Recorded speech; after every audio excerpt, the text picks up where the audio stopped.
पाक अफगान बॉर्डर पर अफगानिस्तान की तरफ से बिला इश्तियाल फायरिंग और पाक फौज की भरपूर जवाबी कार्रवाई पर सऊदी अरब का रद्द-ए-अमल सामने आ गया। सऊदी हुक्काम का कहना है कि पाकिस्तान और अफगानिस्तान के दरमियान सरहदी झड़पों पर तशवीश है। दोनों ममालिक से तहम्मुल, सब्र और बातचीत के जरिए मसला हल करने की अपील है। सऊदी वजारत खारजा का कहना है कि खित्ते में अमन व इस्तेहकाम के लिए कशीदगी कम करना ज़रूरी है। पाक अफगान बॉर्डर पर अफगानिस्तान की तरफ से बिला इश्तियाल फायरिंग और पाक फौज की भरपूर जवाबी कार्रवाई पर सऊदी अरब का रद्द-ए-अमल सामने आ गया। सऊदी हुक्काम का कहना है कि पाकिस्तान और अफगानिस्तान के दरमियान सरहदी झड़पों पर तशवीश है। दोनों ममालिक से तहम्मुल, सब्र और बातचीत के जरिए मसला हल करने की अपील है।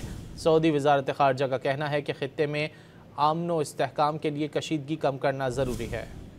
पाक अफगान बॉर्डर पर अफगानिस्तान की तरफ से बिला इश्तियाल फायरिंग और पाक फौज की भरपूर जवाबी कार्रवाई पर सऊदी अरब का रद्द-ए-अमल सामने आ गया। सऊदी हुक्काम का कहना है कि पाकिस्तान और अफगानिस्तान के दरमियान सरहदी झड़पों पर तशवीश है। दोनों ममालिक से तहम्मुल, सब्र और बातचीत के जरिए मसला हल करने की अपील है। सऊदी वजारत खारजा का कहना है कि खित्ते में अमन व इस्तेहकाम के लिए कशीदगी कम करना ज़रूरी है।